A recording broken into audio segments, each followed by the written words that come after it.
Assalamualaikum warahmatullahi wabarakatuh. Selamat malam. Jumpa lagi dengan saya Aldi di channel Mereka Ada. Dimanapun kalian berada, saya doakan semoga kalian dalam kondisi sehat dan selalu diberikan kemudahan dalam menjalankan segala aktivitas. Siapa nih dari teman-teman yang kangen dengan Mat Rahayu? Ya, kali ini saya akan kembali menceritakan tentang kisah pendakian dari Mat Rahayu di Gunung Cikuray. Namun sebelum mulai bercerita, saya ingin mengajak teman-teman semua untuk mensupport channel Mereka Ada dengan cara menekan tombol subscribe dan menyalakan lonceng notifikasinya, supaya saya makin semangat membacakan kisah horor untuk teman-teman semua. Kalau gitu nggak pakai banyak basa-basi lagi, mari kita mulai ceritanya.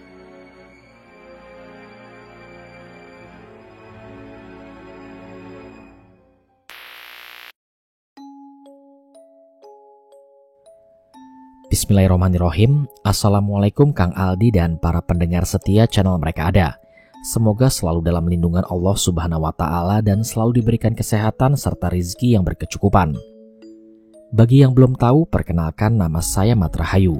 Saya lahir dari kota Sumedang, kota kecil sejuta cerita. Sebelumnya saya berterima kasih kepada kawan-kawan yang menceritakan cerita saya. Asalkan bersifat positif dan tidak dilebih-lebihkan, saya sangat senang. Untuk itu saya akan kembali membagikan cerita dari saya langsung dan ditulis oleh Kang Randy. Semoga kalian suka dan semoga cerita ini bisa menghibur teman-teman semua. Bismillah. Gunung Cikuray. Saya mendaki gunung ini setelah kejadian gagal naik karena kondisi Mas Momon yang lagi drop. 2 minggu kemudian saya kembali ke gunung ini lagi dengan dibonceng oleh Mas Momon Herdiana. Sepulang dia kerja dan diantar sampai base camp Cinta Nagara. Semua peralatan saya untuk pendakian ini alhamdulillah dipinjami oleh Mas Momon, terkecuali keril, serta dibekali juga dengan logistik. Setibanya di base camp Cinta Nagara, saya menyempatkan menunggu azan Isya dan rombongan lainnya supaya ada teman di perjalanan nanti. Dan setelah saya beres sholat Isya, alhamdulillah ada satu rombongan dari kota Tasikmalaya dengan berjumlah 6 orang. Mereka semua perempuan dengan memakai cadar dan pakaian serba hitam. Sontak saja Mas Momon yang melihat itu pun berkata, "Wah, jadi pengen naik aku Mat kalau kayak gini, tapi masih trauma juga aku," ucapnya sambil tertawa. Dan saya hanya tersenyum saja. Kemudian saya pun mencoba untuk menyapa rombongan itu. "Assalamualaikum teh, mau naik juga?" tanya saya pada rombongan itu. Tapi mereka tidak memperdulikan salam dan sapaan dari saya. Hingga saya pun mencoba kembali menyapa mereka dengan nada agak keras. Namun tetap saja mereka tidak memperdulikannya sama sekali. Karena tidak mendapatkan respon yang baik, saya langsung pamit kepada Mas Momon dan tentu pihak basecamp. Dan berdoa di dalam hati supaya dapat semangat serta pulang kembali dengan selamat. Sebelum memulai pendakian, Mas Momon berpesan kepada saya, saat nanti turun jangan lupa untuk menghubunginya, agar nantinya bisa dijemput dan main dulu di rumahnya. Dan saya pun mengiyakan perkataan Mas Momon. Setelah itu saya pun pamit dan memulai pendakian malam itu juga. Ceritanya akan saya skip biar nggak panjang dan nggak bosan juga untuk para pendengar.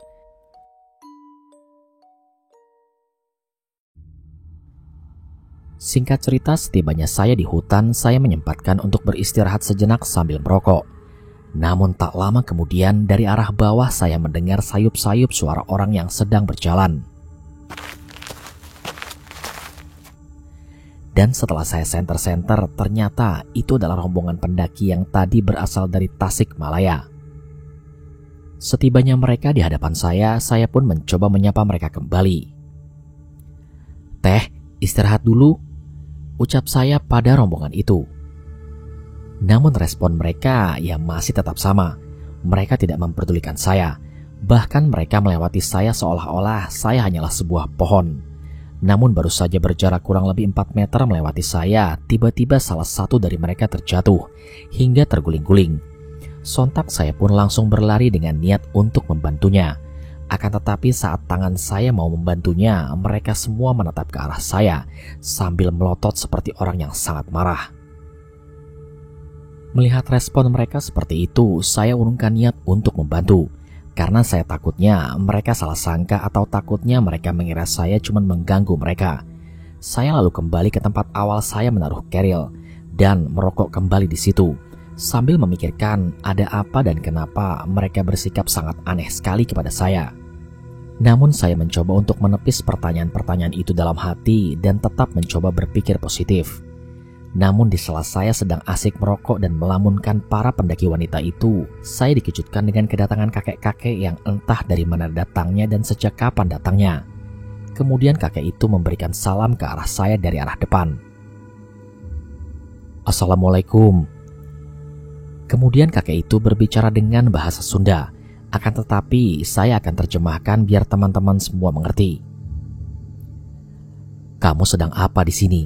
Kenapa melamun? Jangan melamun, tidak baik. Alangkah baiknya kita mendoakan mereka supaya tidak terjadi sesuatu terhadap mereka," ucap kakek itu sambil tersenyum.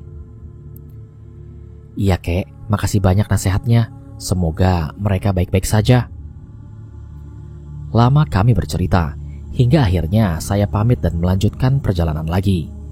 Saya pun kembali melanjutkan perjalanan, hingga tak terasa saya berjalan sekitar kurang lebih 15 menit dan entah keajaiban apa.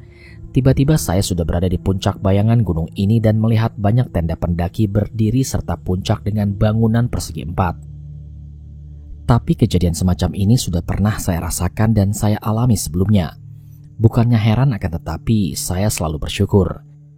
Saya pun beristirahat sejenak dan tidak lupa merokok terlebih dahulu, sambil melihat di sekitaran untuk nanti mendirikan tenda. Saya membawa tenda dengan kapasitas 1-2 orang saja. Hingga tak lama kemudian ada salah satu pendaki menghampiri saya. Sebut saja namanya Gilang. Gilang ini pendaki asal Jakarta. Rombongan mereka beranggotakan 8 orang. "Om, baru nyampe ya? Berapa orang, Om?" tanya Gilang. "Sendirian, Mas," jawabku sambil menawarkan rokok Magnum andalanku. "Oh iya Om, makasih. Gabung aja sini, atau bikin tenda sebelahan aja sama kita, biar nggak diganggu babi hutan," kata Gilang. "Oke Om, makasih ya. Saya izin bikin tenda di sebelahnya Om," ucapku pada Gilang. "Kalau gitu mana tendanya? Sini, biar kami yang diriin. Kasian juga kan, baru sampai," ucap Gilang dan kemudian teman-temannya yang lain menghampiri saya. Singkat cerita, tenda pun selesai didirikan. Kondisi waktu itu masih ramai hingar-bingar para pendaki lain yang lagi asik masak dan ngobrol. Tak lama kemudian Gilang pun menghampiri lagi sambil memberikan cangkir berisikan kopi hitam, serta memberikan nasihat supaya nanti kalau tidur barang-barang semua harus berada di dalam tenda. Karena kalau sudah sepi rombongan, begal babi hutan selalu menghampiri dan merampas apapun yang berada di luar tenda. "Iya Mas Gilang, makasih banyak nasihatnya. Oh iya, Mas lihat pendaki asal Tasikmalaya yang cewek bercadar sudah sampai sini belum?" tanyaku pada Gilang. "Belum ada Om, emangnya ada pendaki lagi ya yang lewat jalur sini? Saya kira cuma Om aja yang terakhir, karena ini udah malam juga. Jarang sih jalur di sini kalau ngetrek malam. Soalnya babi hutan itu suka ngebegal," jawab Gilang pada saya. Setelah ngobrol-ngobrol sambil ngopi dan merokok, tak lama Gilang pun pamit untuk segera tidur. Dan saya pun membereskan alat-alat ke dalam tenda untuk bergegas istirahat dan tidur. Namun sialnya, mata ini susah untuk terlelap. Selang beberapa saat setelah suasana sepi dan senyap, saya mendengar ada suara langkah orang yang berjalan. Apa mungkin itu pendaki dari Tasik tadi ya? Pikir saya dalam hati. Saya pun mencoba keluar tenda untuk memastikan siapa yang datang itu. Dan benar saja, itu adalah para pendaki bercadar asal Tasikmalaya. Mereka semua sedang terduduk dan membuka kerilnya. Dan salah satu dari mereka yang melihat saya kemudian berbisik dan serentak mereka semua melihat saya dengan tatapan yang heran. Tapi saya hanya tersenyum tanpa menyapa mereka, karena takut dibilang caper. Saya kembali masuk ke dalam tenda. Dan tak sengaja mendengar mereka sedang membicarakan sesuatu, entah apa itu. Dan saya pun mencoba untuk mengabaikannya. Hingga tak lama kemudian mereka berteriak sambil berlarian. Mendengar teriakan itu, sontak saja saya mencoba keluar kembali untuk memastikan ada apa dengan mereka. Takutnya mereka kenapa-napa. Di sana saya melihat gerombolan babi mendekati keril mereka. Akan tetapi jujur saja, keadaan itu membuat saya senang dan ingin tertawa.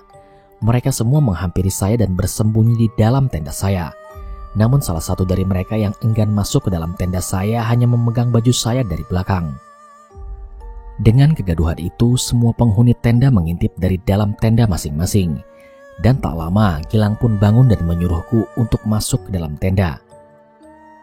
Namun dari kejauhan, saya melihat kakek-kakek yang tadi bertemu saya di dalam hutan. Dan sosok kakek-kakek itu pun berkata, "Jangan takut, mereka tidak akan mengganggumu bahkan mendekat kepadamu. Bila kamu mau, di sebelah sana ada taring babi yang nantinya bisa kakek ambilkan buat kamu," ucap kakek itu. "Tidak, kek, terima kasih. Saya nggak perlu jimat-jimat seperti itu. Yang saya mau, babi-babi ini tidak mengganggu. Itu saja sudah cukup," jawabku pada kakek itu. Dan tak lama, kawanan babi itu langsung berhamburan pergi masuk ke dalam semak-semak. "Terima kasih ya, kek." Ia pun langsung mengangguk dan mengucapkan salam sambil pergi berjalan. Ketika semuanya sudah aman, saya mencoba menghampiri para pendaki asal Tasikmalaya itu. "Teh, babinya sudah nggak ada. Dan kalau mau mendirikan tenda, mari saya bantu," ucap saya pada mereka. Kemudian salah satu dari mereka membuka resleting tenda dan mengangguk tanda setuju. Dan tak lama tenda mereka pun jadi. Hingga kemudian salah satu dari mereka berkata untuk pertama kalinya, "A, makasih banyak ya. Kalau boleh tahu, tadi di base camp dan di hutan itu saya melihat boneka yang di keril AA senyum-senyum sendiri. Jadi kami takut untuk berbicara," ucap salah satu dari mereka. Dan saya pun menjawab, "Itu cuma halusinasi saja, Teh. Mana bisa boneka kayak gini senyum-senyum sendiri. Dan tadi di tenda kan boneka itu juga ada di sana. Kenapa nggak takut?" jawab saya pada mereka. Kemudian salah satu dari mereka berbicara dengan setengah berbisik kepada teman yang lain. "Coba tanyain, kenapa si AA-nya bisa sampai duluan ke sini?" Akan tetapi saya langsung memotongnya dengan alasan mau membuat kopi. Saya pun langsung balik menuju tenda dan mencoba untuk memejamkan mata. Hingga akhirnya saya bisa terlelap tidur. Singkat cerita, waktu subuh pun tiba. Dan saya pun segera melaksanakan kewajiban untuk sholat, dan sehabis sholat tak lupa saya membuat kopi dan merokok. Hingga tak lama kemudian satu persatu semua penghuni tenda mulai menunjukkan eksistensinya dengan keluar dari tenda dan menyambut pagi sambil berfoto-foto. Mereka semua langsung bergegas untuk menuju ke puncak dan melihat sunrise. Dan ketika saya sedang merokok di luar tenda, salah satu dari pendaki dari Tasik itu mendekati saya dan kemudian bertanya, "AA nggak ke puncak?" tanya pendaki itu yang namanya akan saya samarkan. Kita panggil saja dia Rini. "Enggak, Teh Rini, nanti saja kalau sudah agak siang," jawab saya pada Rini. "Oh iya, A, saya mau tanya. Pas di hutan dan tadi malam saya juga melihat kakek-kakek itu. Itu siapa ya?" "Saya juga nggak tahu, Rin, tapi alhamdulillah kakek itu yang membantu mengusir babi semalam," jawab saya pada Rini. "Oh iya, Rini belum tahu AA dari mana?" tanya Rini lagi. "Dari Sumedang, Rin." "Oh, pantesan, A," timpal Rini. "Pantesan apanya, Rin?" "Kata guru pesantren Rini kalau orang dari Sumedang itu mempunyai keturunan dari Panjalu, pundaknya kalau pagi-pagi suka ngeluarin asap. Itu buktinya," kata Rini kepada saya. "Oh, itu mah asap rokok," jawab saya mencoba membantah. "Enggak lah, A, ini beda," ucap Rini. Saya pun sempat berpikir, kalau ayah dari nenekku, kata ibuku dulu, memang asli Panjalu dan terkenal dengan ilmunya. Tapi itu hanya cerita ibuku dan sesepuh atau orang tua di desaku. Dan kalau pagi hari bila berada di tempat baru suka mengeluarkan asap di pundaknya. Namun saya tidak memperdulikan hal itu. Karena bagi saya, ilmu yang sempurna itu adalah menyayangi orang tua dan percaya akan adanya Tuhan yang Maha Esa, serta membagikan dan mengamalkan ilmu agama, dan berbuat baik kepada setiap manusia walaupun mereka tidak menyukai kita sama sekali. Lama kami bercerita hingga pada akhirnya kami ke puncak. Hingga perjalanan turun, saya dan rombongan Rini sepakat untuk turun bersama. Tidak lupa saya berpamitan kepada Gilang dan rombongannya serta berterima kasih kepada Gilang dan rombongan karena semalam sudah membantu saya mendirikan tenda. Di perjalanan turun semuanya aman-aman saja, tidak ada kendala. Hingga saat kami sampai di perkebunan jeruk, sosok kakek-kakek itu terlihat kembali dan tersenyum kepada saya. Saya pun membalas senyumannya hingga pada akhirnya kami semua kembali ke base camp dengan keadaan selamat. Untuk Teh Rini dan teman-temannya, semoga selalu sehat ya. Dimanapun kalian berada saat ini, semoga kita bisa mendaki bersama lagi. Dan untuk Kang Aldi, dari saya Mas Randy dan Mat Rahayu, semoga selalu dalam lindungan Allah Subhanahu wa Ta'ala dan diberi kesehatan. Serta untuk para pendengar channel Mereka Ada, mungkin cerita pendakian kali ini kurang horor, akan tetapi ambil saja sisi baiknya. Dan jangan terlalu percaya dengan ilmu-ilmu atau jimat-jimat selain ajaran dari Tuhan Yang Maha Esa. Oh ya, sedikit pesan dari saya nih. Apabila tersesat atau bertemu dengan sosok-sosok seperti kakek-kakek atau nenek-nenek di gunung, apabila mereka tidak mengucapkan Assalamualaikum, jangan diikuti. Apalagi sampai memberikan makanan. Jangan pernah sekali-sekali untuk dimakan. Mintalah petunjuk kepada Allah. Buat kalian yang laki-laki, segera kumandangkan azan. Dan untuk kalian yang perempuan, bersolawatlah. Lalu liriklah sekitaran. Insya Allah pasti ada jalan. Sekian cerita dari saya. Terima kasih dan semoga bermanfaat. Saya Mat Rahayu pamit. Assalamualaikum warahmatullahi wabarakatuh.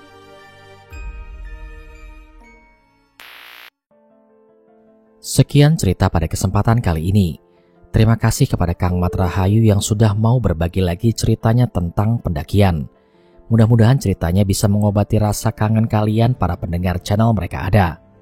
Dan bagi teman-teman yang penasaran dengan sosok Kang Mat Rahayu, bisa kepoin Instagramnya yang ID Instagramnya sudah saya taruh pada kolom deskripsi. Dan yang terakhir, saya kembali mengingatkan kepada teman-teman semua untuk mensupport channel Mereka Ada dengan cara menekan tombol subscribe dan menyalakan lonceng notifikasinya, supaya saya makin semangat membacakan cerita horor untuk teman-teman semua. Sampai di sini dulu perjumpaan kita kali ini. Sampai bertemu pada episode selanjutnya. Saya Aldi pamit undur diri dari hadapan kalian. Wassalamualaikum warahmatullahi wabarakatuh.